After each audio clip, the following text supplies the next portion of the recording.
তালডাংরা বিধানসভা উপনির্বাচনের ভোট গ্রহণের দিন কার্যত ডুমুরের ফুল হয়ে গিয়েছিলেন বিজেপি প্রার্থী অনন্যা রায় চক্রবর্তী।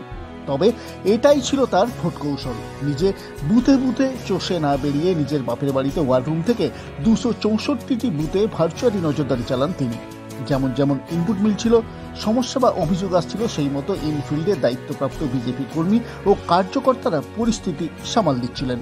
গত লোকসভা ভোটে বিষ্ণুপুর লোকসভার বিজেপি প্রার্থী হিসেবে একই কায়দায় ভোট করেছিলেন সৌমিত্র খাঁ। সেই ফর্মুলায় ভোট করলেন অনন্যা দেবীও। অন্যদিকে তৃণমূল প্রার্থী ফাল্গুনী সিংহবাবু অবশ্য বুথে বুথে ঘুরে ভোট সারেন। ওয়ার রুম থেকে ভোট যুদ্ধ চালানোর পর অবশ্য বেরিয়ে আসেন বিজেপি প্রার্থী অনন্যা রায় চক্রবর্তী। তিনি সন্ধ্যাবেলায় সোজা গিয়ে হাজির হন স্ট্রং রুমে। তার দাবি, তিনি যেহেতু আগে তৃণমূল করতেন, তাই তৃণমূল কিভাবে ভোটে কারচুপি করে সেই ধারণা তার আছে। ফলে ইভিএম বদল বা ভোট চুরির আশঙ্কায় তিনি স্ট্রং রুমে নজরদারি চালান। তার অভিযোগ, মমতা বন্দ্যোপাধ্যায়ের পুলিশ যে কোনোভাবে ইভিএম বদল করতে পারে, সেই কারণেই তার এই নজরদারি। এদিকে অনন্যা দেবীর অভিযোগ ভিত্তিহীন বলে পাল্টা দাবি করেন তৃণমূল প্রার্থী ফাল্গুনী সিংহবাবু। তিনি কটাক্ষে সুরে বলেন, কেন্দ্রীয় বাহিনী, নির্বাচন কমিশন সবই তো কেন্দ্রের, তাহলে তারা কি করছেন? ইভিএম যদি বদলই হয় তাহলে তার দায় কমিশনের উপর বর্তায়, তৃণমূলের নয়। পাশাপাশি এদিন কেন্দ্রীয় বাহিনীর ভূমিকা নিয়েও ক্ষোভ প্রকাশ করেন ফাল্গুনী বাবু। ম্যাডাম, এই সন্ধ্যেবেলায় ডিসিআরসি কেন্দ্রের সামনে আপনি আছেন, বিশেষ কোনো কারণ রয়েছে? হ্যাঁ, চুরির আশঙ্কায় আছি এখন। যাতে করে দেখুন, আমাদের মাননীয় এমপি বলেই দিয়েছেন যে আমার গায়ের থেকে তৃণমূলের গন্ধ যায়নি। সেই গন্ধটা যায়নি বলে আমি বুঝতে পারছি যে কি কি করতে পারে তারা, সেই জন্য এখানে আছি। মানে কি আশঙ্কা? চুরির আশঙ্কা করছি, বাস আছে। স্ট্রং রুম কি পাহারার জন্যই? স্ট্রং রুম তো পাহারা দিতেই হবে এখন, মানে ম্যাডামের পুলিশের যা অবস্থা, সেখানে স্ট্রং রুম পাহারা না দিয়ে উপায় নেই। কেন্দ্রীয় বাহিনী তো রয়েছে। কেন্দ্রীয় বাহিনী রয়েছে, কিন্তু কেন্দ্রীয় বাহিনী ভিতরে আছে, বাইরেই কিছু করতে পারে, সেই জন্য আমরা পুরোপুরি পাহারায় রেখেছি পুরো ব্যাপারটাকে। আজ সারাদিন ভোট ছিল, আপনাকে সারাদিন দেখতে পাওয়া গেল না, বিশেষ কোনো কারণ? আমি ছিলাম তালডাংরাতে, আমার বাড়ি যেখানে, সেখানে বাপের বাড়িতে।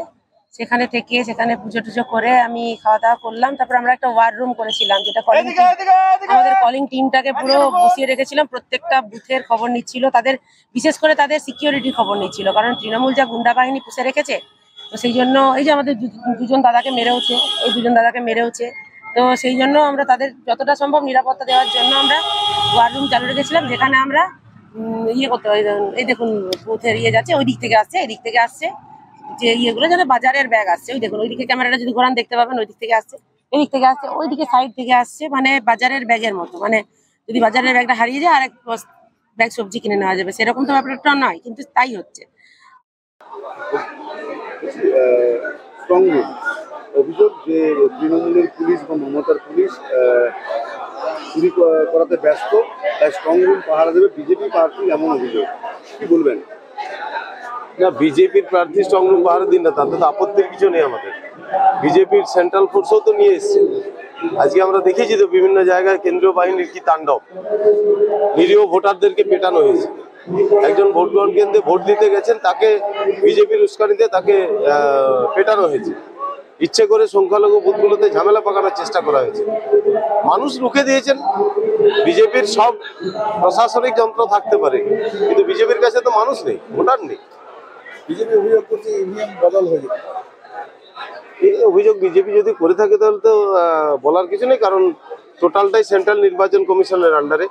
আর সেন্ট্রাল নির্বাচন কমিশন যদি বদলায় তাহলে বিজেপির দুর্ভাগ্য সেটা।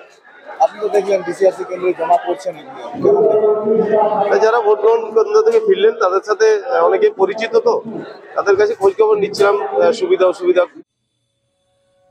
প্রসঙ্গত, তৃণমূল কংগ্রেসের প্রার্থী ফাল্গুনী সিংহবাবু, বিজেপি প্রার্থী অনন্যা রায় চক্রবর্তী, জাতীয় কংগ্রেস প্রার্থী তুষারকান্তি সন্নিগ্রহী এবং বামফ্রন্ট সমর্থিত সিপিএমের প্রার্থী দেবকান্তি মহান্তির মধ্যে চতুর্মুখী লড়াই হবে তালডাংরা বিধানসভার উপনির্বাচনে। বামেদের সাথে জাতীয় কংগ্রেসের জোট না হওয়ায় সিপিএমের ঝুল থেকে জাতীয় কংগ্রেসের ভোটারদের ভোট কমবে। আবার সিপিএমের থেকে বিজেপিমুখী ভোট এবার নিজেদের অনুকূলে নিয়ে আসার উপর জোর দেওয়ায় বিজেপিরও ভোট কিছু কমবে। পাশাপাশি সমাজসেবী হিসেবে পরিচিত জাতীয় কংগ্রেস প্রার্থী তুষার বাবুর উৎকল সমাজে যথেষ্ট গ্রহণযোগ্যতা আছে, তাই তৃণমূল ও সিপিএমের উৎকল ভোট ব্যাংকে তিনি থাবা বসাতে পারেন। ফলে এবার তালডাংরার ভোটের ফলাফলে নতুন এই ভোট সমীকরণের হিসেব করছেন সব পক্ষই। এখন দেখার এই অঙ্কের হিসেবে কোন দলের ভোটের ঝুলি উপচে পড়ে। তালডাংরা থেকে সঞ্জয় ঘটকের প্রতিবেদন, বাঁকুড়া 24x7।